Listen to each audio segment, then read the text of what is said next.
session.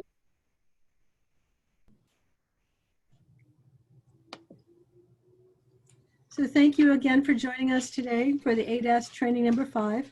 I think I saw Adrian Banuelos join us from East Los Angeles College. Adrian, welcome. I haven't seen you in, gosh, over a year or two. So thank you for joining us. This session is being recorded, as you know. I also wanted to speak just briefly to all of the automotive faculty in the Bay Area, because what I'd like to do is to schedule a conference call with all the automotive faculty, do a Zoom webinar to talk about, how do we follow up these trainings? What is the next step for the ADAS curriculum? And as part of that, have the discussion about what are the new basics? What are the new fundamentals for automotive? We're all being pressured to reduce the number of units that our students acquire as they're getting ready to graduate. But at the same time, in the automotive and also in aviation, the students really need to acquire more knowledge and often do have many more units than the average CE student. And we're adding ADAS, and we're also asking that they have more computer skills, because those are things that the employers are asking for. They need those skill sets to be increased and improved amongst our students. So this discussion is really, really critical, and I know Kurt has been talking about this for the past year, and many of you have been thinking about it, and I've had those conversations with many of you. So I thought we could schedule some time. Maybe we can do it in July before August and everybody starts going back to school, but I also know some of you are on vacation. So I'm going to put together a survey, a very quick survey for 2 reasons. One, get you thinking about these things and have a place where you can put your thoughts down and share them, and actually prepare you for that conference call, but also prepare you for what you are thinking about for your program, and you can discuss it amongst your colleagues at your individual colleges. A second part of that, I want to talk to you about marketing, because as part of this project, I have some funds for automotive to actually help support the automotive programs. And during this time, it's a very critical time to attract students, bring students into the pathway of automotive, thinking about the new technologies and the new things that we're doing. So I want to get your inputs. What are your priorities? What are your needs? What kind of resources would you like to see? We don't have a lot of money, but we have some money, and I'd like to get your inputs and thoughts on that. So I'll be sending that around and then scheduling a conference call probably for a Friday morning. That seems to be a good time for a lot of folks, but I'll send that around. So today, again, if you have any questions as Kurt goes through the training, you can put them in the chat room, and we'll stop periodically for those questions. And if you have to leave, I'll be watching the waiting room and letting people in. So there's a lot of folks coming and going. And if you have specific questions, please put them in the chat so we can make sure that they're recognized. Great. So without further ado, I want to bring Kurt on board. And Kurt, again, thank you so much.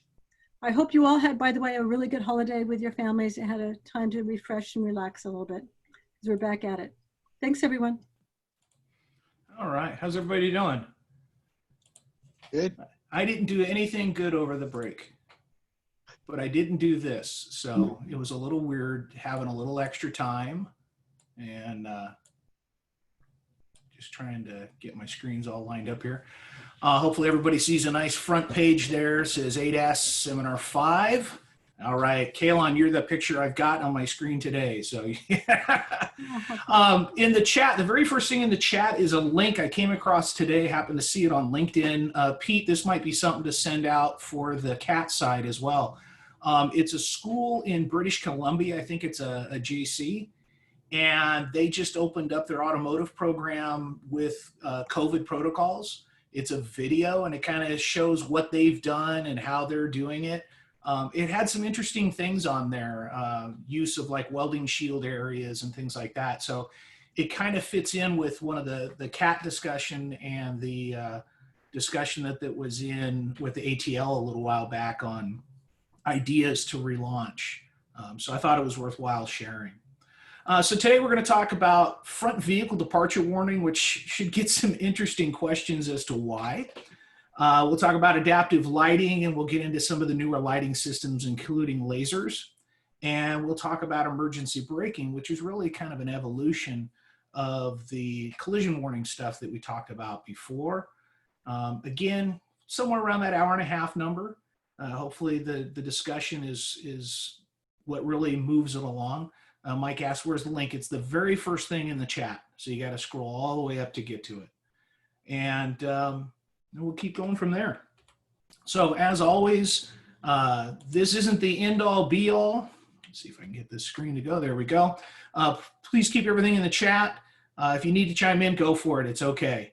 And another one chimed in. Take a look at the if you scroll all the way to the very top of the chat, that's where you should see the link.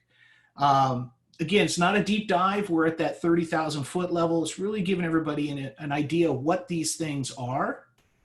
And it is just that introduction, but it does have a little bit of meat and potatoes when it gives you some rough ideas on, hey, what kind of things should you be looking at for diagnostics, et cetera. We're not trying to certify anyone. The PowerPoint is in a widescreen, so you may have to play with your window a little bit to see everything. And as always, Bosch and et cetera, Steve Stack is especially for sharing stuff. You can get to all of the Bosch materials as well as these videos, and the PowerPoint presentations are all up on the ATL site as well. And just something to throw out there to think about a little bit is right now there's a lot of discussion, on how we're going to bring ADAS in. We're not the only ones dealing with this. We also need to start to think about the fleets and the collision side. Collision has to deal with all this stuff because car gets wrecked and they don't know if it worked before it. And with the fleets, they also have stuff. I mean, if you're talking a city, they'll have everything from a police car or a city agency car all the way up to a Caterpillar tractor. More and more of the fleets are also going to be dealing with EV.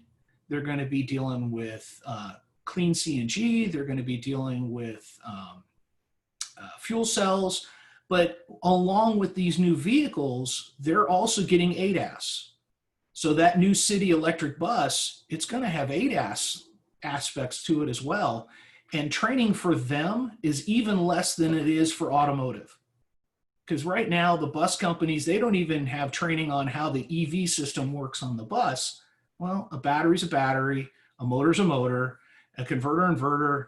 The fundamentals are the same. So being able to utilize some of your automotive program fundamental pieces for hybrid EV, and as you bring in ADAS, that's going to create some opportunities for your programs to do industry training. And the big thing with these fleets, because you're not talking Hertz rent-a-car fleets, we're talking cities, counties, states, and other large industry fleets, to where they now have legislative leverage. They're getting California Energy Commission money. They're getting these other fundings to pay for their people to go to school. So that becomes a potential funding source for your programs as well. So there's ways to use these tools beyond just our normal Chabot or whoever automotive classes. You can really take this at some other levels with automotive, collision, and heavy duty, and just focusing on those fundamentals of the EV side and the ADAS side. They have nothing. So having that is huge for them. So something to think about. Agenda today, again, front vehicle departure warning, adaptive lighting, emergency braking. Again, if you have a factory program, focus on the materials you have with that association. If you can get access to their stuff, use their stuff. Focus on the vehicles that you have, focus on the equipment that you have. And once they've got a good foundation in that, then go ahead and say, hey, here's how this other piece of equipment can be used, or here's how these other systems might do it differently. Focused on the strengths of what you've got. If you don't have anything, stay generic. That's a lot easier way to deal with it. Lean on your own experience. A lot of people in the chats have said, hey, I've got this 2017 Chevy truck and it has this, and here's how it reacted. That's priceless. Ask your students. Some of your students may have actually vehicles like this, or their parents have vehicles like this.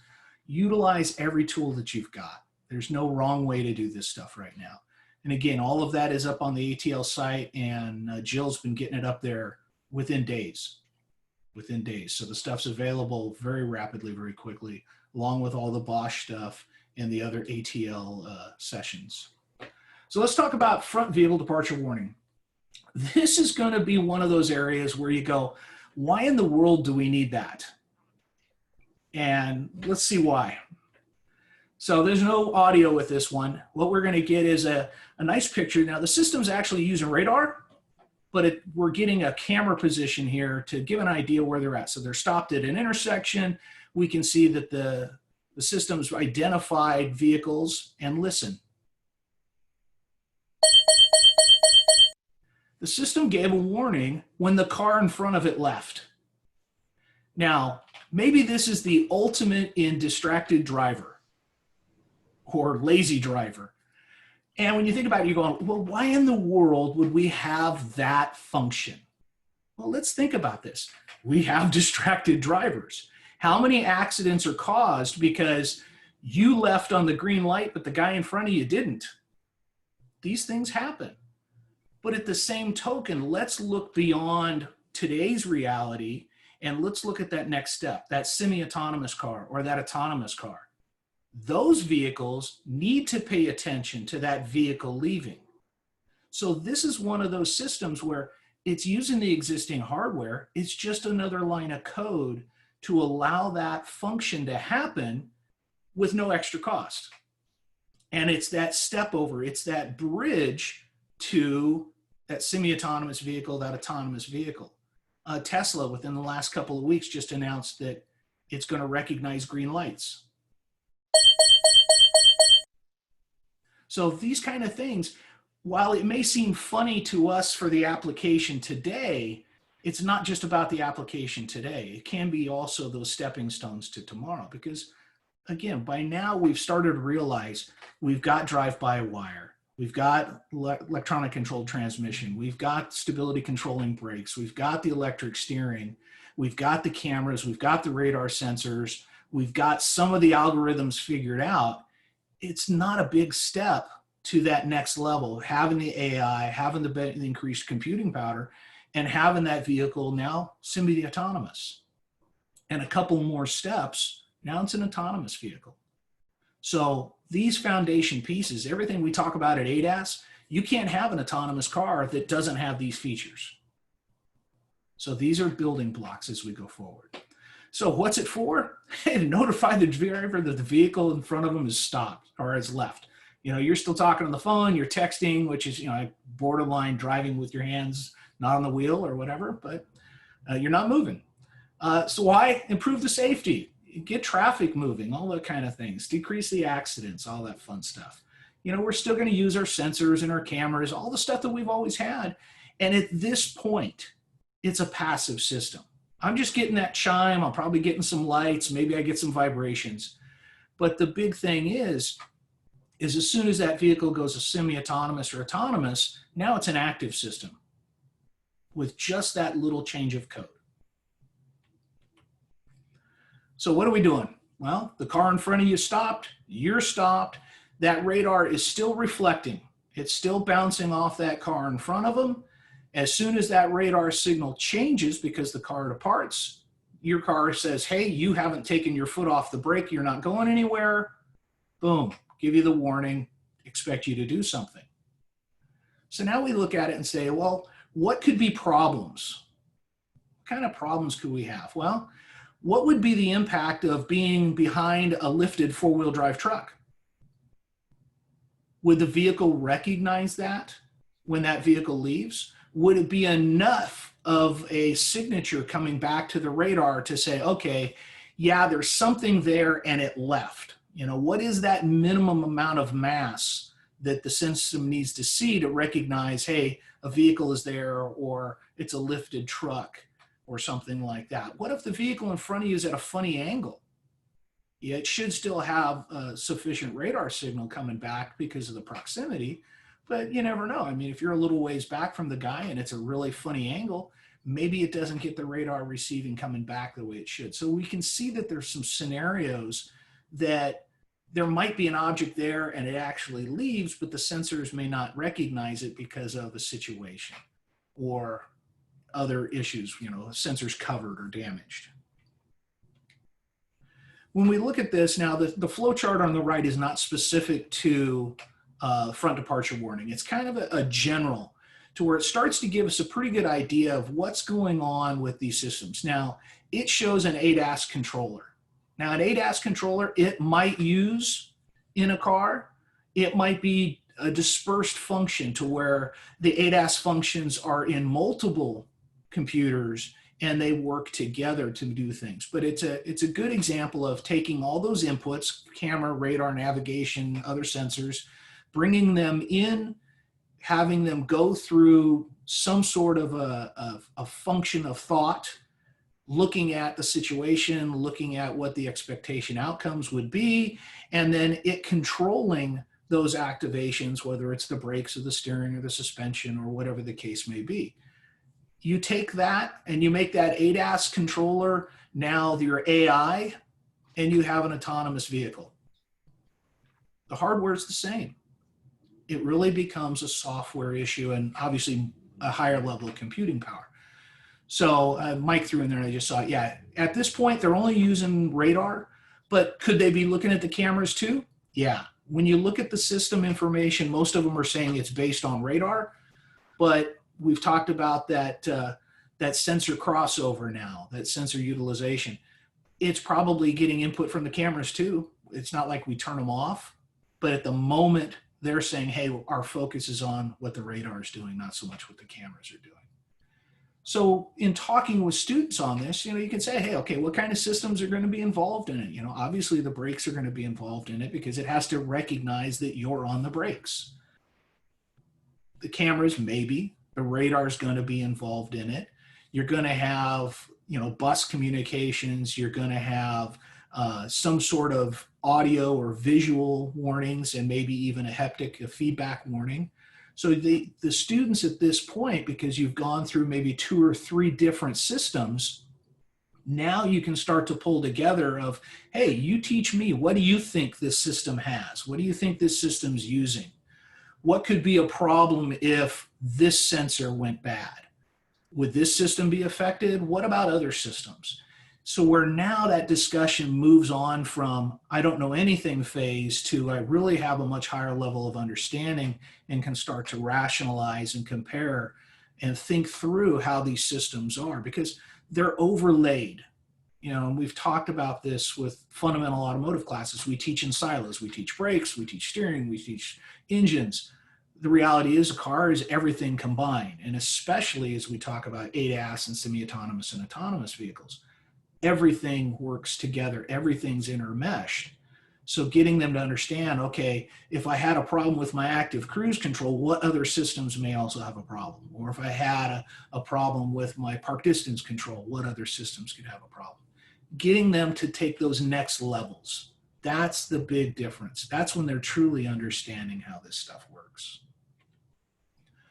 So diagnosis, and if you get anything out of all these things, you're hopefully coming to the realization that I need to have a little bit more discussion about recognizing collision damage and body repairs. Because that's a huge piece of everything related to these systems. I've got to look at the vehicles. I've got to find those signs, those indications that it's had an accident damage or the physical sensors hanging out of it in some cases. You okay, Pam? I'm going to mute everybody. Okay. I got to unmute myself then again. Please. Go. All right, I'm back. Thank you. So when we look at this, it gives you a couple of pictures there where one, they're taking a look at the cabling for that sensor. Now remember, these sensors are typically going to be behind the front grille. They might be part of the front emblem. They might be in that lower air dam area, which is, the perfect height for parking curbs. So those can always be an issue. And the lower picture, if you haven't seen it, is a body wrap. A lot of the people nowadays, and even a lot of Tesla owners, this isn't a youth thing. A lot of Tesla owners are wrapping their vehicles. They're spending thousands of dollars to put wrap on their car, even if it's a clear wrap or just a color change wrap, to help protect the paint, or instead of repainting a car, they can buy this film and have it professionally installed, and it puts this coating over everything. Some of those films are thicker or thinner than others. And oftentimes when they do this stuff, they've also gone through and done, wax and polish and the ceramics. And now you've got these clears, and they might throw a ceramic over the clear. And all of a sudden you've started to change that thickness. And if you've got sensors shooting through plastic already, and now you've wrapped them, where is that parameter? And I've not found it anywhere where it says, if you add this much body filler, if you add this much clear coat or clear wrap, that now you affect it. So if you're having some weird things, it could simply be an obstruction from those other coatings. So being able to recognize those things, using the fault codes. And this is another area where a lot of us probably haven't done as well as we could in our programs, where how much the students truly need to be using scan tools. There's really not a class we teach that a student shouldn't have a scan tool in their hand at various times. If anything, just to get used to using it, they're going to use it every single day. And then when they start to see the data that they can find with it, when they can go in and activate systems, all of a sudden it really starts to bring together how these computer controlled systems work. And it opens up a whole new window of information to them, because very quickly you can go in, look at the data stream and say, I've got nothing from that sensor, even if I don't have a fault code. Now I've got somewhere I can start looking at things, or at least saying why. And on the testing side, every aspect of our systems has an electrical system with it. So checking power, checking grounds, looking for signals, whether it's a frequency, but more realistically, we need to be looking at oscilloscopes. You're looking at data communications. Yeah, your meter will show a voltage, it'll show a frequency, but is it really talking? You're going to see that in an oscilloscope. Can you tell what it is? Not really. You can if you really want to go through it, but for the most part, you're confirming communications. So that's that next tool that really becomes a foundation piece in diagnosing these systems. Service and calibration. Well, we're talking radar. So we're going to have mechanical. We may or may not have dynamic. Again, sensors typically are hard mounted. So there is little to no adjustability. There are a few manufacturers that have a small amount of adjustability, and some of the sensors themselves have a little bit of adjustability. When do you need to do this? Well, they're basically telling you anytime you do an alignment, anytime there's been a collision, anytime you replaced any components within that system, you need to be going through these calibrations. What about modifications? What if that customer raised the vehicle or lowered the vehicle? That could be an issue, to where maybe you can adjust it back in, or it can adjust itself back in, and maybe it can't. I know from looking at some information for Toyota with their off-road four-wheel drives, they've gone in and allowed through an encoding process to turn off some of these systems just so that they don't get a constant failure light because the vehicle's been lifted, or it's had a winch bumper put on and things like that for other obstructions. So there's a lot to the whole calibration side of these things, even though the process itself is very systematic. Follow the directions. If you can't find information through the shop keys and the all datas and such, take a look at iCar. And that you'll find the iCar link in the, I think I put it in the first session chat that we had. It's also in the slide notes on all the PowerPoints for iCar. iCar has a lot of the factory information for settings and things like that related to ADAS. So let's see what kind of questions we've got in there. Let me scroll back up in here a little bit. Okay, so the link stuff, Pam re-brought the link back in, so everybody should be able to get to that. Yeah, Mark mentioned, will it put the nut behind the wheel out of a job? As it becomes more autonomous, yes. At least it taps them on the shoulder and tells them, hey, the car before you left. Is the warning time adjustable for the customer preference?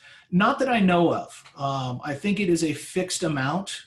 It's not like an active cruise control where we have some control of that ranging. This is pretty much, it recognizes you've not left, the vehicle is left. That distance may be different from one brand to another, even one model to another. So I think that's pretty much a fixed feature. And I would expect for a lot of customers, it's going to be, I heard this noise intermittently. And I know from my own parents, they bought a newer vehicle and they're constantly telling me, yeah, I got this beep and bong out of the blue and I don't know what it was or why it was. And I'm suspecting it may have some of these functions to where a car's left, they haven't left yet, and it beeped at them. Oops. Let's see here. Mike asked, does it only use radar? Yeah. As far as I know, it's only using radar, but again, the cameras are turned on. What it's doing behind the scenes, it could be looking at them, but it's saying it's based off the radar change. Richard, I like the subtle change from input process to output to recognition controller actuation. Yeah, on that one flow chart, it's a nice description of kind of what's going on with these ADAS systems. And again, you take it where it says ADAS module and you make that, you know, your autonomous driving module. Now you've got an autonomous vehicle. It's really that similar of a setup. It's just software differences. Ed mentioned redundancy and cross-checks. Yeah, they could very well be using the cameras unofficially as a cross-check for the radar. I don't know if it would replace it, but that's a line of code. They could do that if they wanted to. Mark had mentioned for John, some sensitivity adjustments can be made by the driver. I don't know on this particular function, but things like active cruise control and stuff like that, they can be. How does a faulty computer get self-diagnosed as faulty? Yeah, but you know what? That's for a long time. You've had vehicles where, you know, if the OBD2 isn't working right, it's not going to have a fault. Or if the computer doesn't power up, it can't see a fault and do it. So that's not as funny as a question as you might think. It's quite legitimate. If it doesn't have power and ground, it can't set a fault for itself. So the only way it could set a fault for itself is if it has power and ground, it has a basic level of functionality, then it could set a fault for itself. I see you, Mark. Hold on one sec. And, you know, so there's a whole lot in there. The module mapping and things like that. Yeah, there's a lot of software in these cars today. And, you know, when we were teaching the manufacturer program, it became progressively harder to put bugs in cars. You know, things that we did for many, many years. You know, you leave a wire off or you insulate a ground. The logic had gotten so good on these systems that it very quickly led them to the problem, because the logic had gotten so good in the vehicles. Go ahead, Mark, what'd you have? Well, what I was going to say is so as cars got more advanced, I saw the faults became. Can you hear me, by the way? Yes. Okay. So the diagnosis became more descriptive in where first it would say, you know, no power, no ground, but later on it became logic. Actually, it was like sensor. We had power ground, but the sensor was out of range. Yes. It knew from the mapping where it should be. And then I'm thinking because these modules communicate with each other on the CAN bus that how they go, hey, okay, hello, AC control module, how you doing? And then AC control module says back, well, I'm great. And then this communication that goes on, I think modules test each other. And then that's how they kind of find out, okay, hey, this module here is not responding like it used to. And so I'm going to throw a fault for that. And I'm thinking in the future with AI, the mapping is probably the largest part of this, is that they keep trial and error, going road tests and things to gather all this data, and they're building huge probably scenarios of how these cars should behave. Yeah, and you're exactly right. You know, the whole, you know, ever since we've had buses, we've had what they call polling, the different modules confirming that they're connected, I'm still working, all that kind of stuff. And we've seen from the programming side, if I'm programming module A, everybody else tends to throw fault codes saying I can't talk to him. Well, when he's getting his brain erased and rewritten, no, he's not talking, he won't respond to the polling. So yeah, even that module who doesn't have power and ground, he might not have a fault, but the people related to him or people that work with him, they will show a fault for that communication. And that's back to those systematic diagnostic processes when dealing with bus faults. Regretfully, with bus faults, sometimes it's literally unplug, recheck, unplug, recheck, unplug, recheck until you find the module that's pulling it down, because everybody's got faults at that point. And it can take a little bit of time. But, it's those new processes, or, quite old processes, really. We've had it for a long time. And we don't have testing equipment for fiber optic either. Like you're saying, with fiber optic, we used to. We actually did have testing for fiber optic. It was called an attenuation meter. And with fiber optics, they measure it. It's measured in decibels. The strength of signal is measured in decibels. Right. And once you had too low of a decibel count, or basically too much attenuation, we'll think of it as resistance. If I had too much attenuation, the light couldn't communicate the way it should, and it would set faults. The good thing was the systems were a lot more durable than they made it to believe. It took a lot, because we used to put bugs in, and I could pull those cables a quarter inch, a half inch apart, and the dang radio would still work. You could wrap them up in knots. The radio would still work. You could cut the insulation open quite a bit, and it would still work. They were a lot more robust than they led us to believe. Kurt, can I give you kudos that you have really done your homework on this? Well, a lot of this stuff we had with BMW for a long time. So I'm just kind of throwing out stuff that I've been playing around with for 10 years or more. So oh yeah, it's nothing. It's nothing. Thank you. Yeah. Let's see here. So Ed had many times a customer that bought a new vehicle, had concerns about not acting like their old cars. Many times it's due to new features they're not familiar with. Technicians understanding the system operation and being able to explain to customers is a very important skill. And that's a huge part with all of this stuff, because we've seen it in our own discussions. I've asked that class, how many people have a car with ADAS on it? Well, if you don't have a car with ADAS on it, it's really hard to, have that conversation. It's really hard to make that connection. So part of the challenge, not just for instructors to come up to speed, but those dealership technicians, it's really conveying to the dealer tech, hey, you need to, on your own time, spend a little extra time on that road test and try some of these things out. You need to spend some of that extra time on YouTube, for crying out loud, and seeing how these things work and react, because we've all had that car come in, it's a month old and it's got 62 lines on the repair order. There's 2 problems, and the other 60 lines are normal operation or lack of customer understanding. And Don, they need to read the owner's manual. They don't. And a lot of the cars don't even have paper owner's manuals anymore. A lot of the time it's embedded electronically in the navigation. Sometimes they have videos. For a little while there, they got so big that they would give the customer a DVD with the car when they bought it. So there's a lot of stuff to this. And what Mark was talking about earlier, I wanted to touch on the logic related to fault codes. If you're looking at that on the generic level, you're seeing coolant temp sensor fault. If you look at it on an enhanced, you might see, short to power, short to ground type of thing. You look at it on the factory tool, now that's where you get that full logic where it's out of range high, out of range low, because they go that much farther in that with the factory scan tools that they don't always touch on the generic stuff.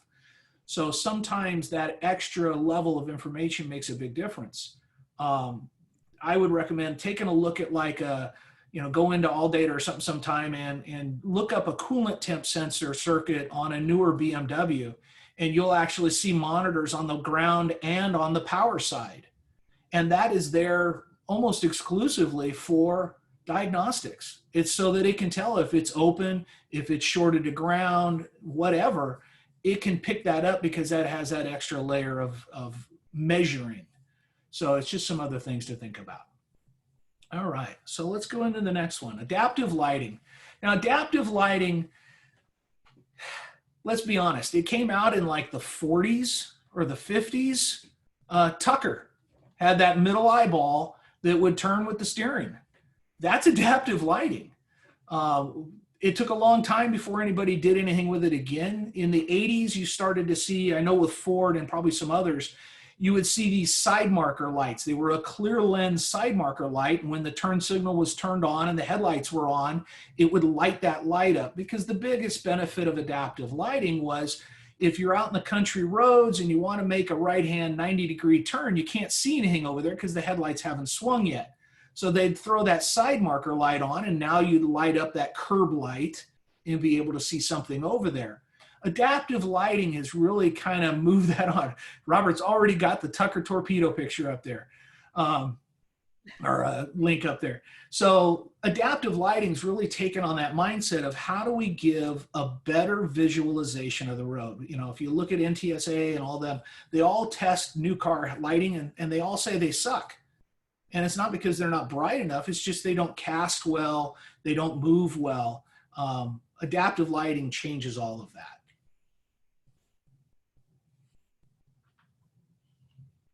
Mazda's adaptive front lighting system makes night driving safer by turning the headlamps as you steer around corners. When you turn around a corner at night, the system measures steering inputs and turns the headlamps up to 15 degrees in the direction of travel. This makes it easier to see further around corners at night. Adaptive front lighting system, part of Mazda's iActive Sense safety technology. So I'm going to say something. We've gone from that incandescent light bulb to halogen, and that was the greatest thing since sliced bread. And then we went from halogen to HIDs. And if you've had a vehicle with HIDs, you don't want to go back to halogen because they're that much better. And then if you made the transition from an HID into an LED, it made it that much better. When you first start driving a vehicle that has adaptive lighting, it's night and day. It changes everything. So it's not just the light source itself, it's now where you're driving. That's the biggest thing with the adaptive lighting. It's there to move those headlights laterally. Notice I didn't say horizontally or vertically, excuse me. A lot of the car manufacturers, when they went and installed the HID lights, they would put in height sensors so that they would auto level so that, you know, you didn't blind the oncoming traffic when you had all your golf clubs and kids in the back of the car. But not all did that. So you had, in many cases, when you saw the adaptive lights or the HID lights, you might see them when they first turn on, the headlights would kind of go up, down, and then center. And that was just checking those motors for that function. All they did was add another motor that now gave them a left and a right. And they would just take that function and tie it in with steering angle and things like that. So what's the benefits? If you see better, the chances of you getting an accident decrease. It's that simple. And primarily when we're talking just the fundamental adaptive lighting, we're just looking at sensors. We're looking at primarily steering angle sensors, lateral control, things like that. When we start talking more dynamic lighting, when we start moving light beam patterns, now you're starting to have some cameras that are going to come into play with that. And these by nature are active systems. That's the whole purpose of having them, is to have them move. So adaptive lighting, like you saw in the video, as the vehicle goes into a turn, you will see those headlights swivel a little bit. And it's not a huge range. They're not going to move 90 degrees. It's like 15 to 20 degrees, depending on the light. But it moves to the side that you're turning, and it helps illuminate that oncoming area of where you're turning into.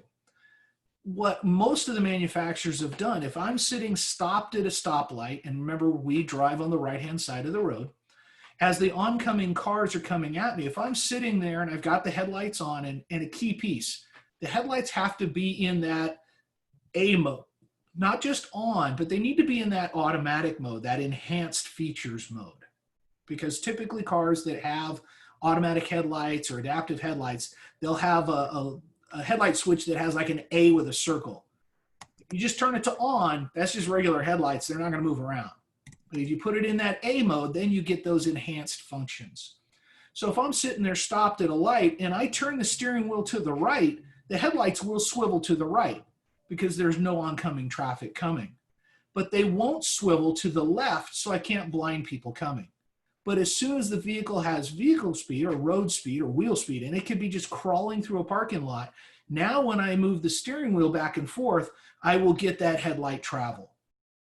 So this is one of those features where, yeah, I can check it statically only in one direction, but both headlights will move. I won't be able to check it in the opposite direction, but as soon as I drive it around the parking lot and wiggle it, I'm going to see them swivel. Now, a lot of the picture that you see on this screen is not just a adaptive headlight. This is much more in the dynamic, because what you can see is there's a lot of changes in the lighting patterns. The lighting pattern changes are a whole different ballgame. We didn't do a lot of lighting pattern changes with HIDs, other than you might have the bi-xenons to where they would have a little deflector that would flip up and it would change it from a low beam to a high beam. When we get into LEDs and eventually lasers, now we can really play around with that beam. We can change the shape of the beam. We can change where it's pointing. We can change what it illuminates. So that evolution to LED was more than just it made a cleaner light, because it took it to a more natural temperature range that we'll talk more about. It changed the dynamic of the vehicle, because the LED didn't require as much surface space as a halogen or an incandescent or an HID. So now we can make much smaller headlight assemblies, which made the designers very happy, because they could make a more aerodynamic vehicle. It could have much more a physical look change to it, because I didn't need a big window on both sides for the headlights. So it started to change some things. Go ahead, Mark. Hey, you got to unmute though, bud. So I'm on my iPad today, so I'm a little bit retarded because I'm usually used to my I'm sorry, I'm special. But can I share the screen real quick with a screenshot I have for the Audi A8 2019? I'm going to show you some more stuff here in a minute. So I may Okay. show what you're about to show.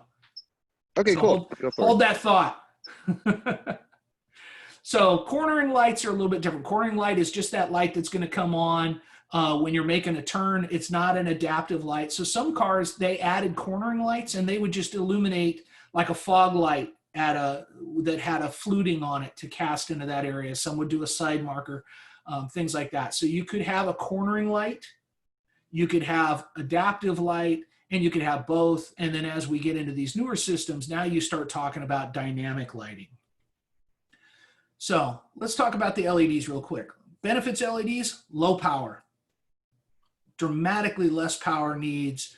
And that's a big issue, because as we add more and more electronics to the vehicles, we're more and more concerned with emissions. Our charging systems are getting challenged, because a lot of cars now don't charge when you're just normally driving down the road. They charge on D-cell. In the Bay Area and stop and go traffic, we don't excel in D-cell enough to charge the batteries. We go backwards. So there's a lot of things happening on cars to reduce energy use. You know, you have the bistable relays now, to where we don't need to power the relay to keep closed. We power it to switch. That reduced an amount of electricity being used in the vehicle. LED headlights, things like that. LED headlights brought us into a more natural light spectrum. That was the big benefit between halogen and HID. We went to a higher temperature range. Light is measured in Kelvin, heat. So sunlight, daylight is in that 5,000 to 6,000 Kelvin range. When you were talking halogens and things like that, they were less than that. You'll see some of the aftermarket bulbs that people will buy, and they're like 10,000 Kelvin. Well, yeah, they're a really, really blue light. And that's not a natural light for your eyes to see very well with. Believe it or not, the sweet spot is in that 5,000 to 6,000 Kelvin range for that natural light. Anything more than that, you're not gaining as much benefit as you think. It may seem brighter, but it may not necessarily be brighter. When we've added LEDs, we've added in many cases, these active, and in some cases dynamic. And I want you to take a look at the video loop that's going. So you can see on the top part of that picture that the beam changes.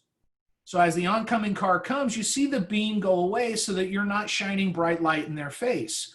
But I also want you to look at the lower picture where it shows the physical headlight. And you can see the LEDs turning off in a sequence. That's how it's changing that physical beam by literally turning the LED off. As that car comes into the picture, it wants to turn that off, and you see it turn the little eyes off on the one side. Now, it can control each one of those LEDs individually. So by doing that, I could start to split that beam. I could put the beam more on the right, on the left. I can turn it off. There's a lot of things I can do with that. So I saw Mark's thumb going up. Is that similar to what you were hoping to show? Hey, you got to put your mic back on though.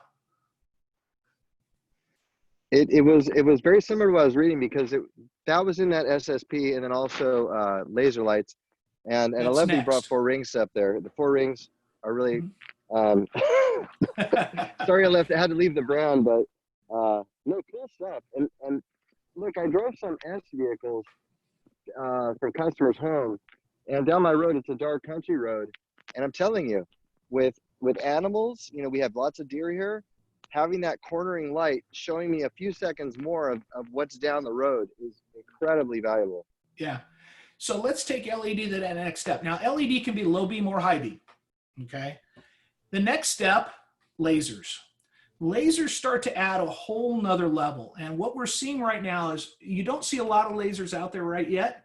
They're on the high-end cars. So you're talking your S-Class, your A8s, your BMW 7s, and things like that. The big thing with laser is, in many cases, they're utilizing them as a high beam. And if you notice on the screen, 600-meter high beam. Right now with LEDs and HIDs, that 600-meter, it starts to almost double that range of the high beam. So you're really reaching out there when you're on the lasers. And now think about it. Where's the big benefit of this? Well, driving with the high beams as much as possible. Well, can we drive with the high beams as much as possible? Yeah, because we have the automatic high beam assist that we've talked previously about. So as we layer these systems in, it becomes more of a bigger package, a bigger benefit to show on the road. Now, what you may have started to notice on that little loop is it spotlights.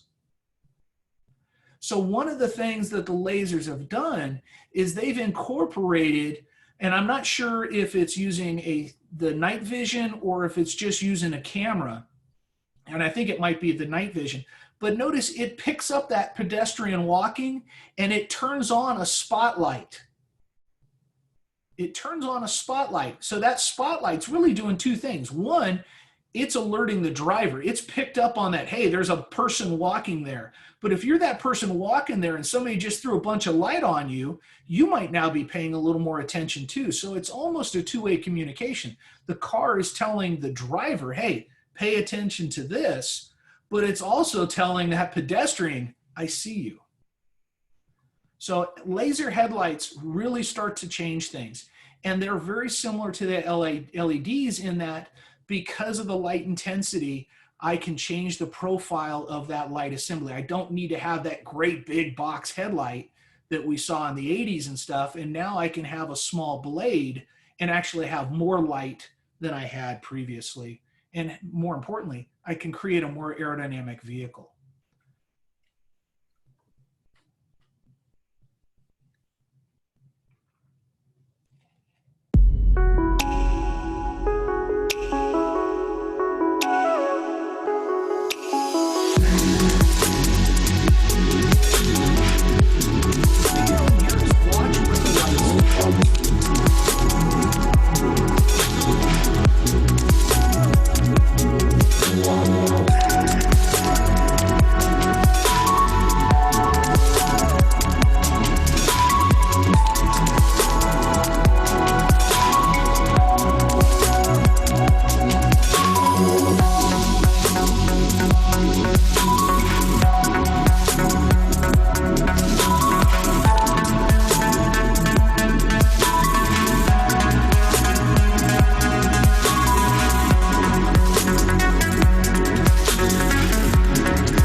So we thought HID stuff was expensive. When you start talking these lasers, it's going to be really expensive. Robert chimed in, how expensive is laser lighting? You know, I've never looked up the price. If I remember correctly, the option on a BMW was like $3,000 or $4,000 to get the LED or the laser lights. And that was on top of, you know, everything you already spent on anyways. So it's not going to be cheap. Heat wise, I physically haven't felt them, but my understanding is they're not that hot because the way that they've got them through the lensing and things like that, because otherwise, you know, you'd be shooting lasers out, you know, burning up small children and whatever's in the road in front of you. So I don't think there's a lot of heat out there from them, but you don't really see much heat off of LEDs either. So it's a little different ball game than what we saw from HIDs and halogens and things like that. It's a rather complex setup that they have in there with all the projectors and reflectors and things like that for the lasers. So how does this stuff work? Well, in some cases, when we're talking the dynamic lights, we're going to have cameras in play. Otherwise, if we're just talking, say, a set of HIDs with adaptive lighting, we're really looking at ride height sensors because they want to change the beam height for that. We're going to look at a steering angle sensor, and I'm going to use the term a directional sensor. Basically, this is my XYZ angles. It's my rotational rate, because I want to have all that information to be able to set in where I'm going to do with my headlights. Is it probably going to look at vehicle speed? Yeah, it's probably looking at vehicle speed a little bit, but I think the primary input is going to be steering angle. All those other things become confirmations. I mean, you could make the argument that it's looking at the wheel speed sensors to pick up the fact that we're turning as well. And that's part of that, you know, I'm getting all this information. What is the priority thing that I'm looking at is probably the steering angle sensor. Modules are still in play. You know, you're going to have whoever's getting that steering angle sensor input is going to be in play. The brake stuff is going to be in play, because if I'm using wheel speed input, stability control, if I'm using that directional sensor or the yaw sensor, I'm going to have a control switch. And again, I mentioned the headlight switch. If I don't have that headlight switch in the automatic mode or that extra mode, I'm not going to see all these functions. I'm just going to get plain old physical headlights. I'm going to get visual indications. Usually we're going to get another light on the dash that's telling us that in automatic headlight mode or whatever, but it's not necessarily going to tell me that the headlights are swiveling. In the headlight assembly itself, what you've got is typically two motors. And this is, let's take this from an HID setup. It's two motors. It's a motor that's going to go up and down, and it's a motor that's going to give us left and right. It's got controllers in there, and it's connected to a bus. And that bus is going back to whatever module is going to be in charge of it, whether it's a light module or a steering sensing module, whatever the case it may be. Hey, that's what we're doing. If you start throwing lasers and things like that in there, now you have those extra modules or whatever that's required for that. But realistically, you know, in most of these things, all I really need coming into that headlight is a power, a ground, and a computer network line. Because once it's inside the headlight, then it can control everything else on its own little internal module. So it's not a huge number of outside parts coming into play. But, you know, damage, things like that start to become a bigger issue with this. So diagnosing, hey, we're back to our visuals. Is the headlight broken? And what is the headlight? And what you'll see is a lot of the manufacturers, they're really proud of these. So if it's an LED or if it's a laser, it's going to say it. And on that lower picture, the reflection's a little hard to read, but it says LED intelligent light systems. So if you're not sure what the car has, and you can't tell just by looking at the lens, oftentimes they've got it branded on there somewhere to where you can go in there and look at it and say, hey, this car's got the LEDs. And you'd probably recognize that when you turn them on and look at them anyways. We're looking at fault codes. It's got a module or at least a processor inside the headlight. You're going to have fault codes. We're looking at power. We're looking at ground. We're looking at bus signals. Things that could affect it. Well, if I raise the vehicle, if I lower the vehicle, if I've had damage, all those things come into play. If it's a dynamic light setup and my camera's not working right, hey, I'm not going to have some of these things to work the way they should. If I didn't calibrate my steering angle sensor, it may not work right. So we've got a lot of layers that can come into play. Go ahead, Mark. Go. Make sure I mute. Pam scolded me on the poorness of my microphone. So, a lot. Okay, so if you're like me, we like to get a bargain, right? So we like to go for aftermarket, and many customers do. But I had countless aftermarket headlights installed in vehicles, even from body shops, that did not communicate properly with the control module via part number, because they'll look at it and they'll go, oh, I don't like that part number, and then they'll just not make it work. So it's made it so that we have to more and more get the OEM parts for these things. And I was going to say, this system here, isn't it very critical to have the camera is a big sensor for this, right? When you're talking the dynamic lighting, yes. If you're just talking a standard adaptive lighting where we're just swiveling them, the camera's not even in play. And some of those cars had that adaptive lighting even before they had cameras on the cars. It was just looking at steering angle. So as we add more functions, when we start playing around with beam patterns, that's when the camera is going to be in play, very much so. And you're 100% correct. The aftermarket stuff, and we've seen this for a lot of years with engine management sensors. Yeah, you can buy the $50 coolant temp sensor from the factory or the $21 sensor online, and the $21 sensor works for a couple of months, maybe, and you're going to buy 6 of those, or you can pony up and get the better sensor. And it's quality of build and things like that. And it's the same kind of thing with the lights, and they're going to be expensive. And in most cases, other than doing bulbs, there's really no replacement points in them. Some of the factories might have a lens, but most don't. They're typically done as an assembly or a bulb. But if you're talking an LED, you're probably doing an array, or it may come free with a whole new light assembly. So it's not going to be cheap in any stretch of the imagination.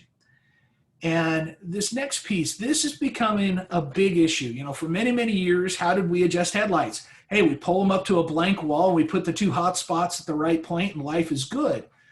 When we're talking these systems, we can't do that. Realistically, for a long time now, we should have been using targeting units, and it's not static targeting. Nobody really wants you just shooting it on the wall anymore, or even shooting it on a screen with target grids on it. They really want to have those aiming devices, and they take a little bit of time, but they are very, very accurate and stuff. So I'm going to show you a video clip here on one from Bisabarth, but there's a lot of different companies making them. In this video, we will demonstrate how to test your headlights with the headlight tester MLD 815 from Bispart on a car with xenon headlights. The car needs to stand as straight as possible on the leveled test bay LTB 100. Open the bonnet.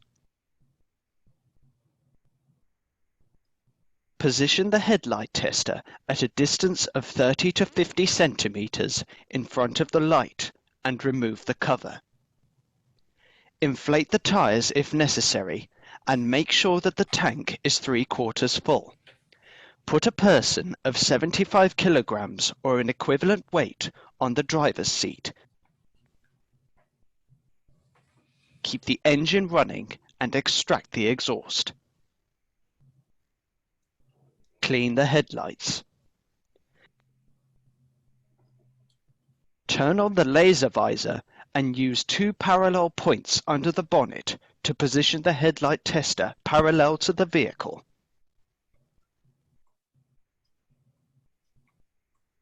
For guidance, you can use 2 screws.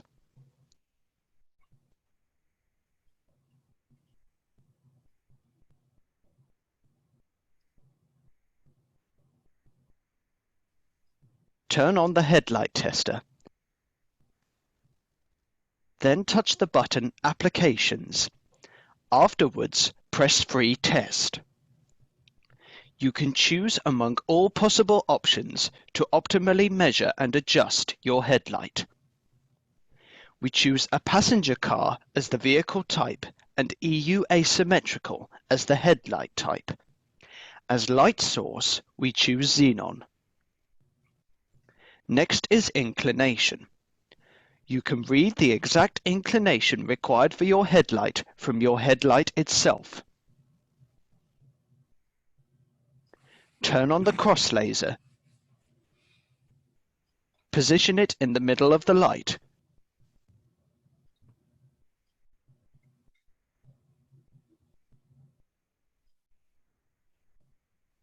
And turn it off again. The height measuring sensor indicates the position of the light box automatically. The last step is, if you want, to test the fog light. We start our measuring process with the low beam on the driver's side. To activate the CMOS camera, touch the uppermost button. Turn your headlights on.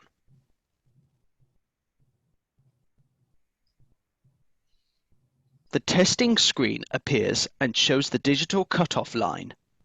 If the line is red, the light has to be adjusted. The arrows on the top left indicate where it is still incorrectly adjusted. You can see the live image of the headlight by touching in the upper right corner. Now adjust the headlight until the line is in the given area, turns green, and you hear a signal. Save your measurements. Stay on the driver's side to test the high beam. First you have to turn the high beam on. Then touch the center icon on the side with the straight beam symbol. Save your measurements. To test the fog light, press the lowest button and turn on the cross laser to position the light box.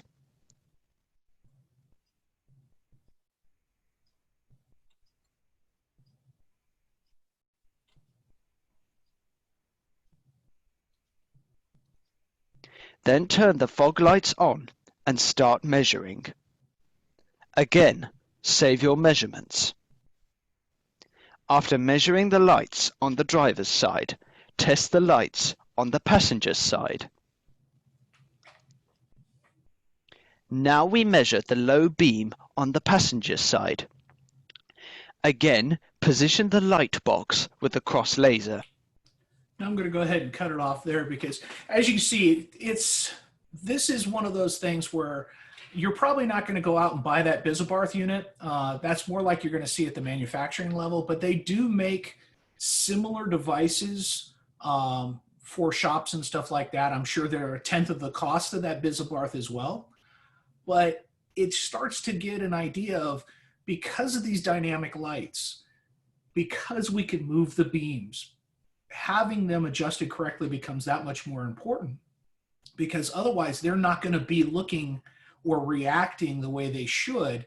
And maybe you're still blinding that oncoming driver when you've really meant to kind of cycle the lights out of their pathway and stuff. So these new headlights, it's a whole new ball game. It really is. And let's see what we've got in the conversations here. Let's see here. Light intensity. Yeah, so LEDs, addressable. Let's go back up here a little bit farther. That was the Tucker stuff. Mark had talked about, yeah, he loves the Corning lights. Once you drive a car with it, it's hard to drive them without.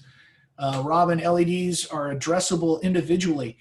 Yeah, in a circuit board type of mindset, and I think it really depends on the car. What we see in a lot of the car applications is they're on the motherboard itself and they come free with the new headlight assembly. They don't really make them a separate part, but that's going to be a manufacturer specific thing. Most of them I've dealt with, they come free with the new light, which is expensive.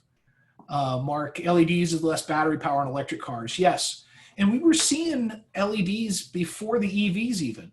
The funny thing is a lot of EVs, because they've spent so much money on the battery and things like that, you're still seeing, halogen lights a lot of the time as the standard light in an EV,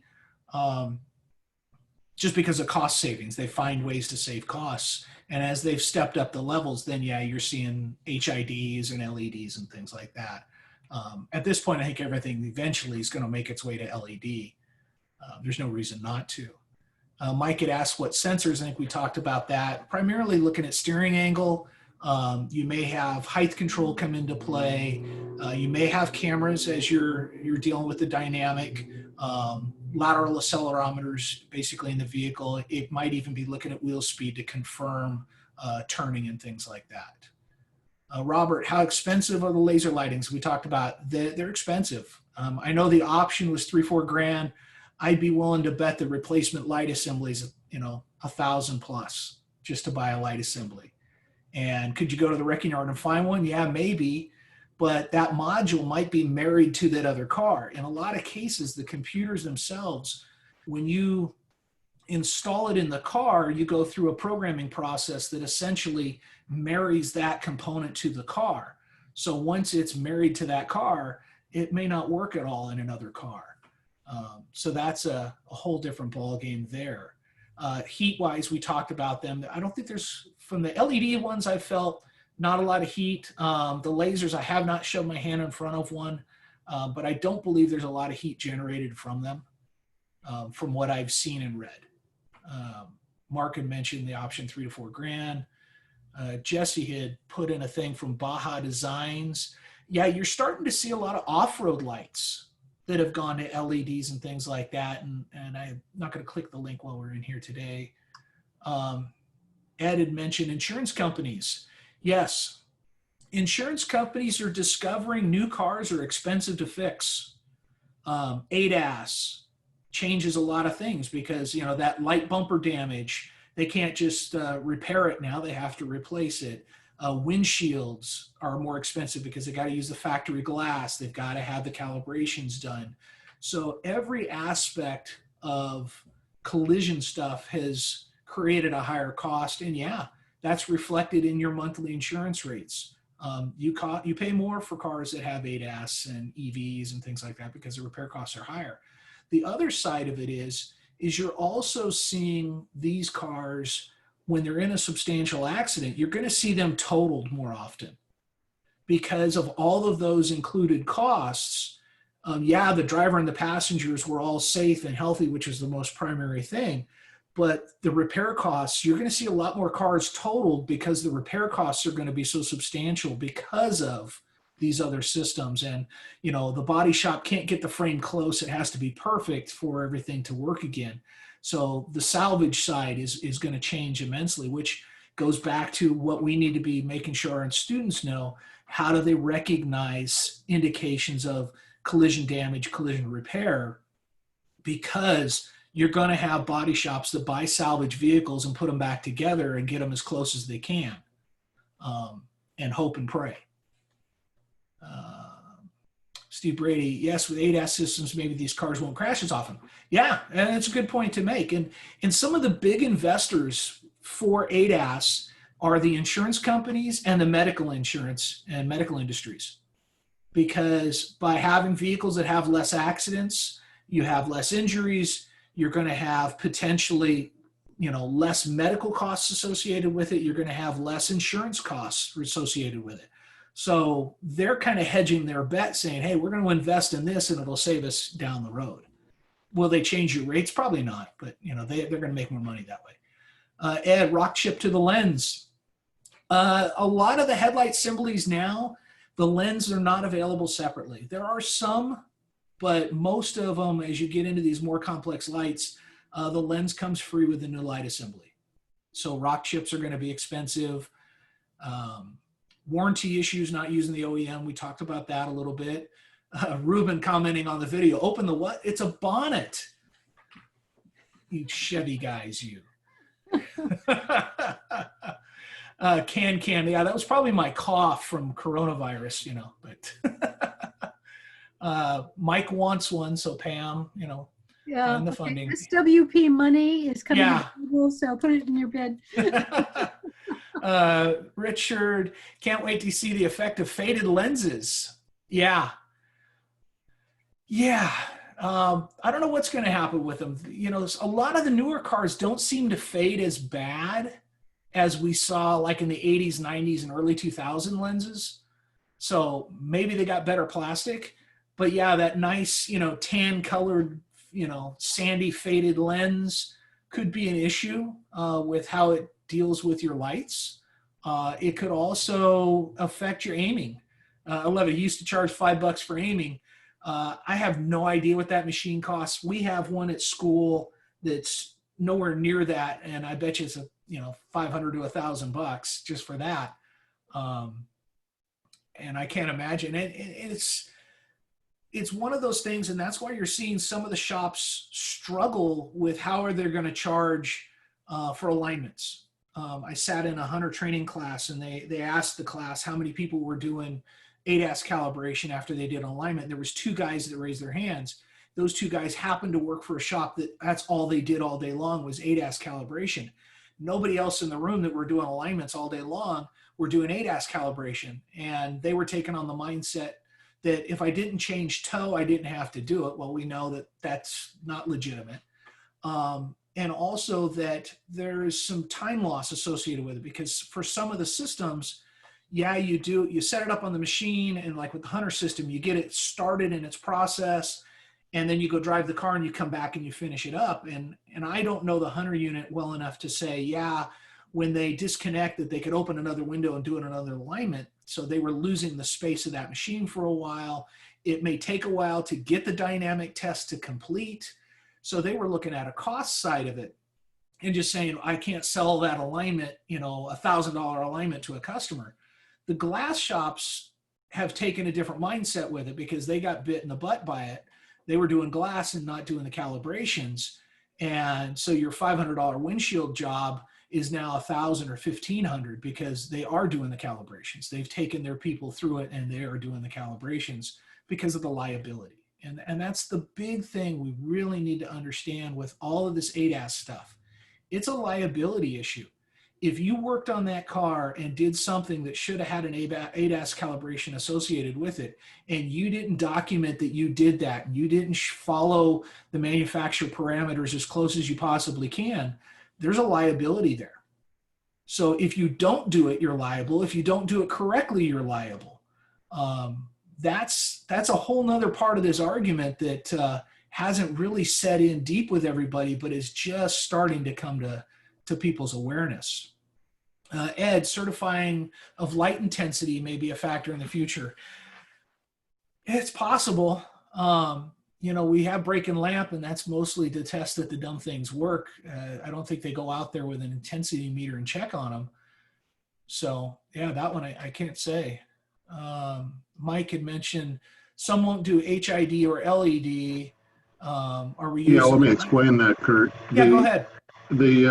Some of the aligners, if you're looking at some of the aligners, like the one we have, does not do HID lights, okay? And obviously won't do LED lights. There's supposed to be some film you put over the one we have that you can do HID, but I haven't tried that yet. So that's why I wanted one of the Bisbarths, Pam. Ah. And Thanks, Mike. as far as the camera for the LED, are we using the night camera for LED, or are they just using regular camera? I don't know.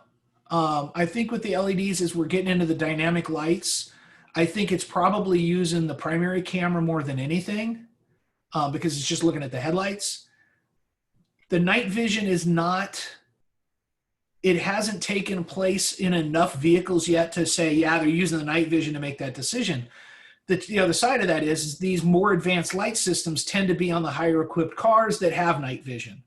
So when I've read through, they've never really gone into saying, yes, it's using this, this, and this on making those decisions. But it has to be picking up the oncoming vehicles and the other vehicles somehow. And I don't see a photo cell being enough, especially when you looked at that Audi video where as the vehicle approached, it tracked the lights differently. So it has to be looking at more than a photo cell. So I'm thinking camera, but night vision could come into play, but the night vision doesn't really pick up on lights. It's going to pick up on the vehicle. So it could be a conglomeration of all the above. And that's probably what they're really doing, but whether they tell us that or not. Mark, he used one at the dealer, seen under $300. That's probably the more basic ones. Possible a remanufactured light market. Yeah, I guess it's a possibility with secondhand parts. It really comes down to, is the module in that light assembly married to the vehicle post-programming? So for it to work at all, they usually have to be programmed and encoded. And on a lot of cars, when you encode it, it's married to that car. So yeah, you can make the thing work, but it won't work in another car because you may not have the ability to marry it to that car. Some modules, it's one and done. You know, they don't go to 2 or 3, but there are some that can, you know, with different systems. Jesse had put in some links to a headlight aligning system. John Taylor, more auction cars. Yeah, that's the reality is, and I've talked with some body shop guys, that cars get totaled quick. You know, these technology cars, they get totaled quick because it's hard to get them back square enough. Yeah, Augie, it's ironic safer cars cost more to insure. Yeah, because it's the repair side. You know, the repair side's much more expensive, and there's a higher likelihood that they're going to have to total the car. So the losses come into play from that. And, you know, God forbid they take the losses. Kaylin, vehicles with a combination of halogen and LED seem to work best. I haven't seen halogen and LED other than LED as side markers and turn signals and things like that. So I haven't seen that combination.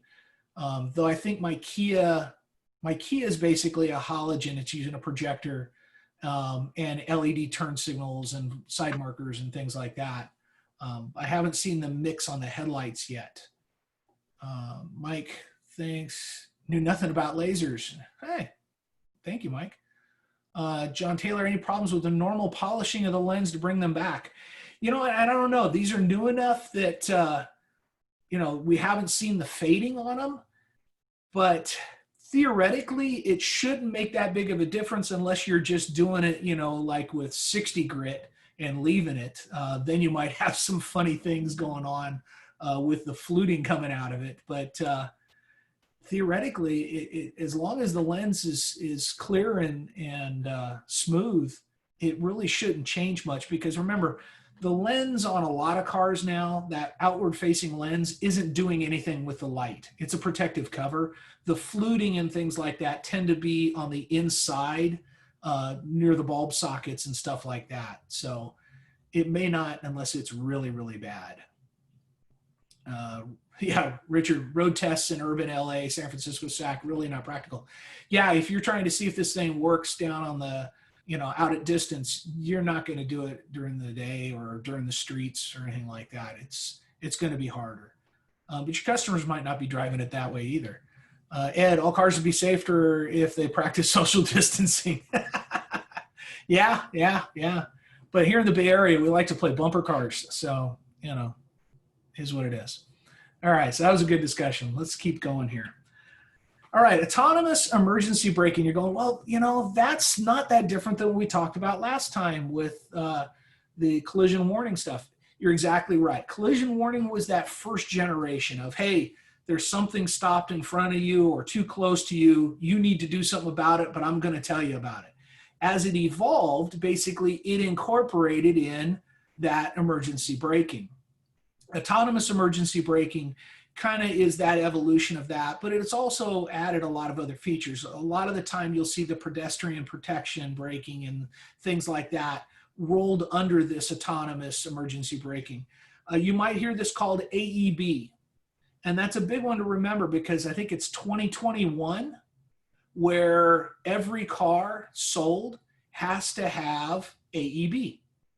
That's one of those first steps that they're requiring for, you know, ADAS systems on production vehicles. So, you know, we're seeing that early rollout that we saw with airbags and things like that and active seat belts and all those kind of things, where you're going to see this progress more and more. And most of the manufacturers already have some of these things on. You can't buy a Toyota after 2019 that didn't already have Toyota Sense that had a lot of these systems on it. So let's see what this is doing.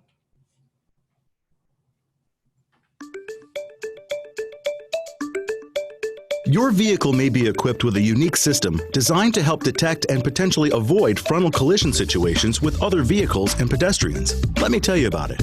Pre-collision assist with automatic emergency braking is a driver assist system that monitors the road ahead of you while driving. It even works at night when your vehicle's lights are on. If a collision risk with another vehicle or pedestrian is detected, the system will deliver several warnings and may help you slow down or stop your vehicle. Here's how it works.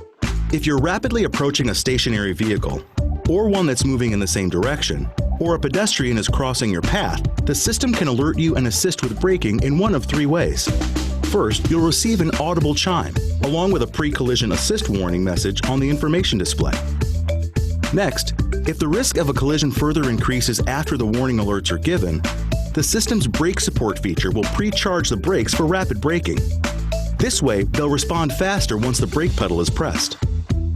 And finally, if the system determines that a collision is imminent, it may apply automatic emergency braking without driver input to help reduce impact damage or potentially avoid a crash completely. Once your brakes have been pre-charged, even if you press them lightly, the automatic emergency braking feature may apply full braking force to help stop your vehicle quickly. One more thing, you can change the system's alert sensitivity to one of three settings by using the 5-way control on your steering wheel and the information display. From the settings menu, scroll to Driver Assist, Pre-Collision, Alert Sensitivity, and then select High, Normal, or Low. A lower setting can send fewer warnings, while a higher setting will give earlier, more frequent warnings.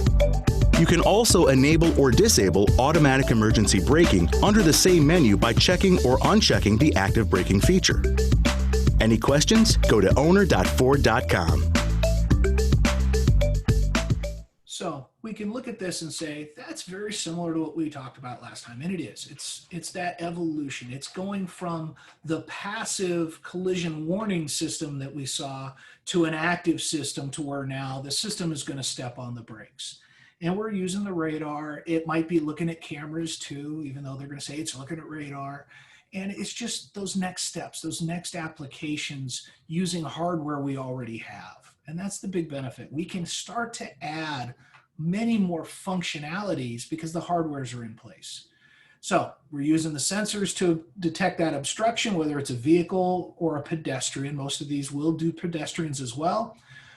It's going to recognize that there's no driver action. Basically, you didn't step on the brake pedal. How does it know that? Well, it doesn't see the brake light switch and it doesn't see the brake pressure sensors. And the brake pressure sensors, I mentioned that on purpose because a lot of the systems, you know, when you're talking stability control, they're looking at the brake pressure sensors, not just the brake light switch, because those sensors are telling me, did I just touch the pedal or am I applying the pedal? How hard did I apply the pedal and how fast did I apply the pedal? Because that rate and pressure changes what that system's going to react to from a stability control or an anti-lock braking situation. So with these, they were looking at all these things, whether that's the number one piece, who knows? We're getting there, all that information, and we're going to look at it as best we can. This system's going to calculate as best as it can and start giving that warning distance at a time where it thinks the driver response could do something. And once it exceeds that limit of where the driver response could do something, hey, now it's going to do it itself. You know, it's self-preservation for the car. It's making up for the driver. Now, could you have some strange scenarios? Yeah, if I had a scenario where the slowing traffic wasn't recognized, that might be an issue. Maybe it's a motorcycle in front of me and it's at the edge of the lane and it doesn't pick up the motorcycle, but it picks up the car in front of it. And it thinks I've got more range than I really do. And now you just ran over the guy in the motorcycle. That's a possibility depending on how much reflection it gets and where that is at in its window of view. So another really good generic type of diagram to where again, we're taking that sensor information, whatever it is, sensors, cameras, whatever, we're evaluating that, we're sharing that information either with a separate module or internally within that module to decide what to do. And then we're controlling things out from that. We're giving a driver warning, we're applying the brakes, whatever the case may be. So we're using those same radar sensors that we've been using. We're using the different modules. We're going to use, control switches in some cases. This is probably not a system that you're going to be able to turn off. This is probably going to be like an ABS function to where it's there and it's not something you can turn off. Whereas, in the case of stability control, you can usually turn that off. This is probably a system you're not going to be able to turn off. Steering may come into play because it may see that vehicle and start to give you a warning, but you change lanes. It wouldn't need to go into a correction in that case. So by seeing that steering input, it could go, hey, oh, never mind, and be able to go forward. At the same time that it's applying the brakes, it's going to let off on the gas. It may downshift the transmission. The brakes are going to come into play. I've even read with most of these, they have the ability to go into ABS regulation if necessary. You're going to have those visual indicators. You're going to have audio indicators. So all of these things are going to come into play as we've seen throughout multiples of these systems. By now, we can really start to say, okay, here's how it works. And I already have a pretty good idea of who's doing what and when they're doing it and how they're doing it. And that's really where we want to be. As we start to move through these systems, we can start to see those things and probably come up with scenarios to ask your students of, hey, what if, or who would be doing this in that particular situation? Diagnosis, it's the broken record. You got to look at it first. Now that top picture, that Toyota truck, is it lifted? Yeah, a little bit, but a lot of new trucks are actually quite high anyways. Is that height change going to affect that radar cone? Yes. In Toyota's case, they can actually, through programming, go and turn that off. But what about the car below it? Could that be a problem? Yeah. Depending on where that radar sensor's at, how much snow and ice and what have you is built up on it could affect whether or not it can see. So I may have scenarios where I'm a really lazy driver and I always wait for the car to brake for me because I know it has that emergency braking, but I just went up to Tahoe and I got a bunch of snow and ice packed it over it, and then I just rear-ended a car and said, well, my car always stopped before. Well, it wasn't covered with ice and snow. Would the system set a fault? It should. Why should it? Well, that radar should be able to go out and there's a period of time before it gets a response. If that radar sensor's covered up, it's going to get a response too soon. And the logic within it should say, wait a minute, it didn't go anywhere. I must be covered up, set a fault, turn that system off, whatever the case may be. So the logic starts to come into play with some of these things. So that driver, they may or may not have been aware that it was covered, but they probably got some sort of a warning on the dash that said, hey, emergency braking or, safety systems disabled or something like that. So they at least were told, hey, you need to drive your car. But again, all those same things, the fault codes, the power, the glow, the grounds, all of that stuff, we're still checking all those things. That fundamental stuff. It's not as much mechanical. It's a lot more of electrical testing. Targeting, it's radar. We've got to calibrate whether it's dynamic or static, and all that stuff's the same. If you did an alignment, if you replaced anything in related to that system, you're replacing or you're performing those calibrations. And this last video, as we finish up, is a Hunter system using the Autel targets. And Hunter and Autel have been working together on this stuff.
So I'll give you a little idea. If you've already got it on your Hunter alignment rack, some of those initial stages are already taken care of, and it just speeds up that process. Do you have to align or calibrate a car on alignment rack? No. You need to make sure the thrust is in spec and that you square up your car if you've taken it off the alignment rack. But if you're doing it on the alignment rack, you can.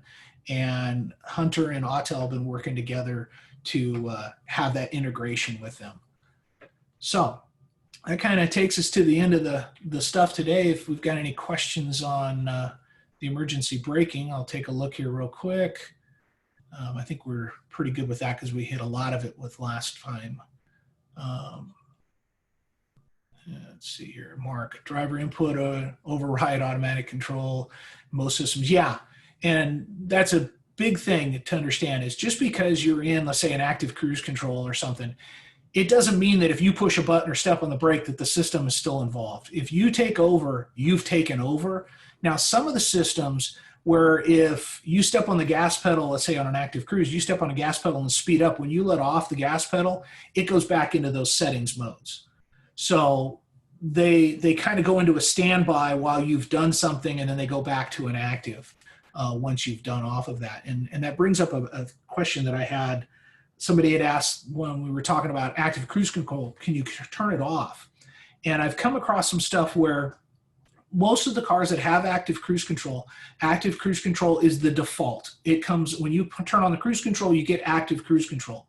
But reading through a few different brands, some of them, I think it was a GM one, if you push and hold the on button for a few seconds versus just one touching it on, it actually takes it to standard cruise. It deactivates the active cruise and takes it to standard cruise, and you get a dash indicator. I was looking at, it was Honda Acura stuff, and it talked about the distance button. So the button where you see the vehicle and the little bar graphs for the distancing, if you push and hold that for a few seconds, it would take it to regular cruise control out of active cruise control. And the main reason they were doing that was so that in certain driving conditions, they were basically saying, don't have it in active cruise control, snow, ice, bad visuals, that put it in regular cruise control. Well, if the conditions are that bad, you shouldn't be in cruise control anyways. But so these things are out there, and some have varying levels of disabling. Let's see here. Ed had one, humor for end of session. I've had a self-driving car for years. If I go someplace, I have to drive it myself. Let's see here. Robert, does anyone have any idea what the Hunter Autel alignment equipment costs? I can respond to the Autel part. We purchased the Autel quote master set, and it was about $25,000, which had a lot of the extra targets, and we did that on purpose. And they have since come out with some more targets, but I think you can get the basic Autel calibration set. I think it's around 20 grand or a little under 20. The 25 had a new scanner as well as the extra targets and things like that. They're all pretty competitive in pricing now. Let's see. Snap-on and Bosch are coming in around 15. And I wanted to suggest to all of the auto faculty on the call, we have strong workforce money for at least one more year, both at the high school level and for the colleges. After this next year of funding, who knows what the recession will do to the budgets. So I really encourage all of you, and I know some high schools have already done this and some of the colleges have, really figure out what your programs need, upgrade what you want to do, and talk to your administration now. I know the K-12 SWP proposals, the deadline is the end of the month, and they're just putting together the proposals now. Same thing with the colleges. That's something I'm going to talk to everybody in my region about. And for the Southern California folks, speak to your regional directors to help get an SWP proposal in for automotive. I'm going to suggest that we do the same thing up in Northern California, do another regional joint venture project to focus on what you guys need. So please, I can send you some of the quotes. Kurt has some of the quotes. Talk to us about what you would like to do, what your goals are, what your aspirations are, because this is the last year probably for a while that we'll have money. Yeah. And one of the things I had mentioned real early on was those crossovers with the fleets and collision and things like that. A couple of other areas to look for information or upcoming webinars and stuff. Look at things like the Clean Cities coalitions. A lot of the major cities have Clean Cities coalitions. Their main focus is fleets, but really it's about all transportation. That gets you that inroad to a whole different funding source, because they want these city fleets to transition. And part of that transition is education of their technicians. So they're paying to put training together for that technician training. I know Pam's building out some stuff with Alameda and other schools for heavy duty EV. That's a reality. 2024, all the buses have to be EV. That's a state law. It just went through like within the last month or so. So heavy duty transportation, tractor trailers, all this stuff, they're going to be EV. And the fundamentals of EV is the same on a car as it is on a truck. The fundamentals of ADAS on a car is the same as it is on a truck, because you think that new bus or that new tractor trailer isn't going to have ADAS. It is.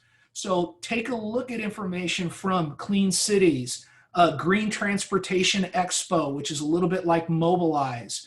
Those are other avenues where you're going to see crossover. And if you can get involved with those people, you're now talking regional people, statewide, and national people who are dying, absolutely dying to find training. And we have a lot of this stuff already put together. It's just a matter of finding a way to put it into our campuses. So there's more stuff out there coming with that. But thanks for your time. I know we ran long today, so appreciate everybody coming. One last thing, just to let everybody know, those who are interested, I know it's not going to be everybody, I am putting together a training collaborative for the Bay Area for heavy duty electric. We're going to be training the diesel heavy duty vehicle faculty at College of Alameda, Santa Rosa, and Hartnell. And those are going to be the 3 hub schools, not only for training of our own faculty, but to train you as well if you're interested. High schools, we're going to be training the technicians at the high schools running the electric fleets. And I'm on the board for the Municipal Equipment Manufacturers Associations, all the fleets, the county and municipal fleets in the area. They are begging for training from us. So as soon as I have a team of faculty who are interested, you will be paid for the actual training work, and it'll be on a fee-based training for the fleets. We're going to be putting that together. And College of Alameda is going to be hosting the NorCal Fleet Academy in the future. And this all gets tied together with the other things that we're doing in the region. So if you have ideas and you want to be included on this, please get in touch with me. I can put you on that mailing list and include you in the various meetings that are forthcoming. I see Mark's hands up. Hold on one sec, Mark. I saw a couple questions that came up as we were talking there. Yeah, wheel clamping is becoming more and more difficult on vehicles. Look for the rims that have the holes, and I forget what the KDS hubs, I think is what it was called.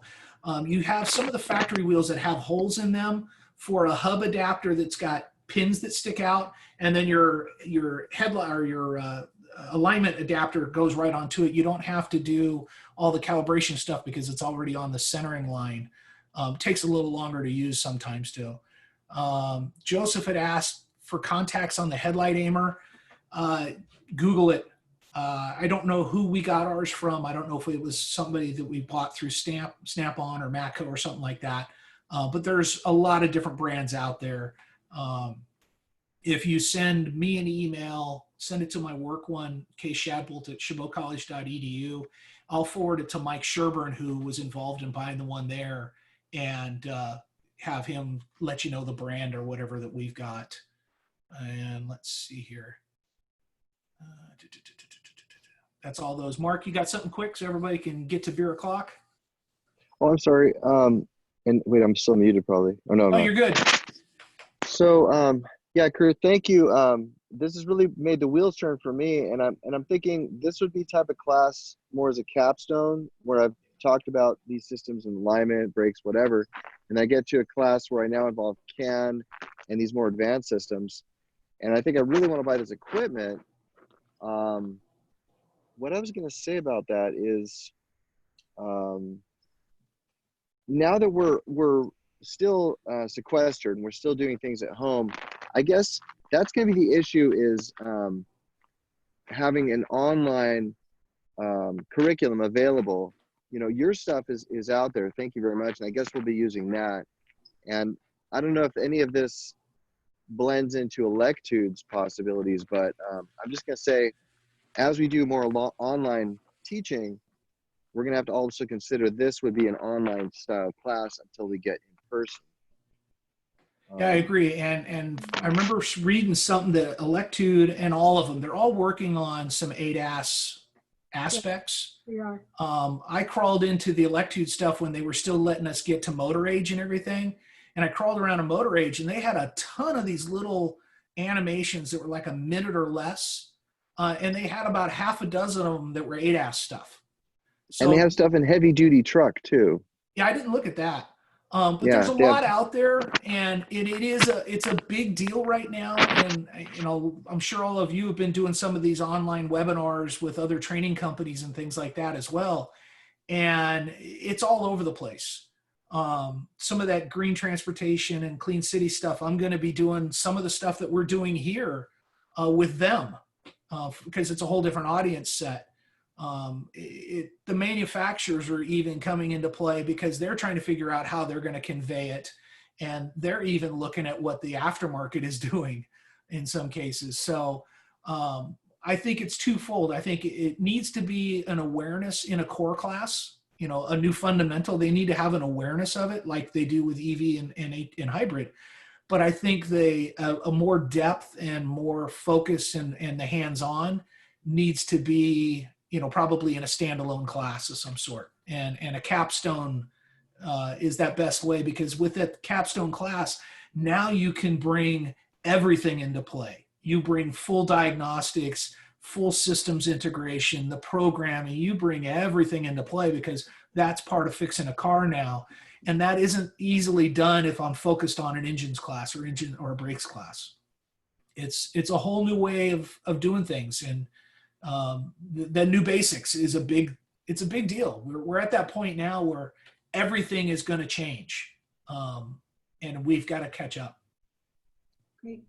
Well, thanks everyone. Kurt, as always, you are fantastic and a great role model and leader for the entire state, as far as I'm concerned, the country. Thank you so much. And we will see everybody next week. Stay safe, everybody. See you guys.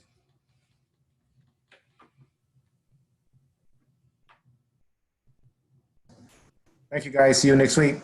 Thank you. Take See care. you, Ruben.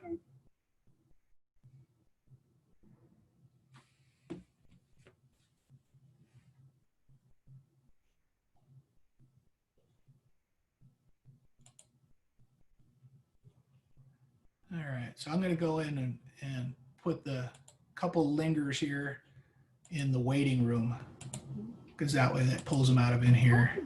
How do you do that? So you see their picture?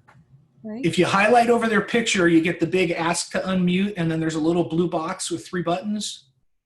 You know, the little button box disappears. Why is that?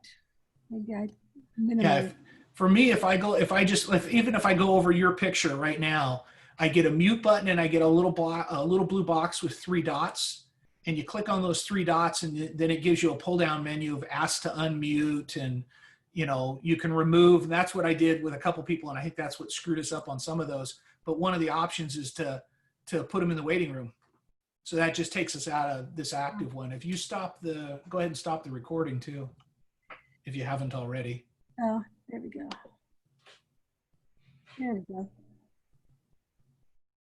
I just said 3 people in the waiting room. I just removed them. Oh, well, the remove may be